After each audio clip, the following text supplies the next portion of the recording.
I'm Brig Leane. I'm a follower of Jesus. I'm the husband to Kim Lane and the dad to Emily, Chloe, and Kayla Lane.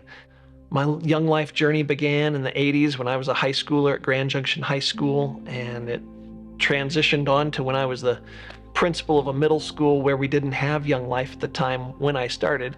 And then now as a dad of daughters that attend Young Life. So my journey spans quite a long time from the mid 80s to the present.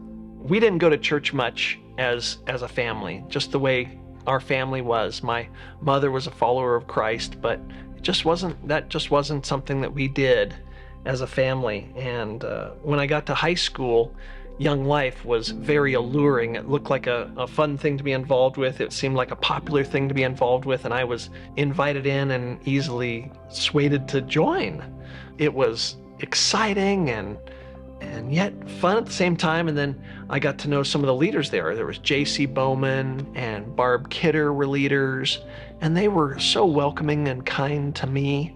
Somehow I was convinced to go to Castaway Camp one of these summers, a Young Life camp in Minnesota, and I do not know who or how somebody convinced me that a 20-hour bus ride there and a 20-hour bus ride back was a good idea, but it was very memorable and so fun. My favorite memory of Young Life as a high schooler was I can remember I was applying to colleges, and I remember J.C. Bowman prayed with me and said, let's ask God for his direction in where you might go to college. And I guess it never really occurred to me to pray about something like that. And yet JC just had confidence that God would lead me.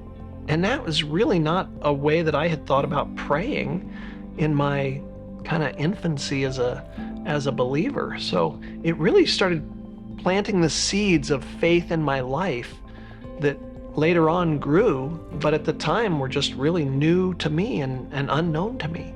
You know, although I don't think the soil of my heart was ready to accept Jesus as a high schooler, the seeds had been planted, and those seeds began to germinate. After I graduated from college, I ended up at a Billy Graham crusade in Atlanta, Georgia, where I believe that is when I made Jesus Christ the Lord of my life.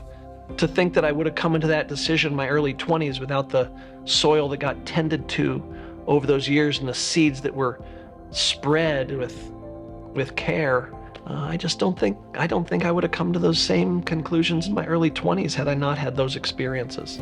When I became the principal of Fruita Middle School in 2011, Young Life did not have a presence on campus, and yet I was excited for it to be a part of what we were doing. So I got to know Aaron Livingston, and he and I had known each other and invited him in, and a club kind of just began. And I can remember leaving work many days when the Wildlife Club was going on, and I'd get a chance to go in, hang out for a few minutes, see some kids, thank the generous volunteers who had been there, and it was such a joy then to know the kids that I'd see at Young Life and see them in the hallways of the school, and just to be able to encourage and to pray for them. So I was thrilled to have Young Life be a part of our campus. Our daughters attend church with us, and I know they get a chance to be impacted that way. And yet at the same time, Young Life is a big draw to them. And so as a parent, I'm so thankful that our daughters have attended Young Life camps and they've gone to club. And it's fun for me to think that my girls, just like I was impacted by JC as an adolescent, they're being impacted by John and Abby and Sydney and these other fantastic leaders that are just pouring out their hearts and building relationships with kids. So I want to thank those who have generously given to this ministry and how it has impacted me personally. It's impacted me professionally as a principal, and it impacts me as a dad. And yet there are probably some in the audience right now who are thinking, maybe I'd consider being a part of this ministry. And all I can say is do it. The seeds are landing on soil and making a big difference. So that's my encouragement. Be a part of it.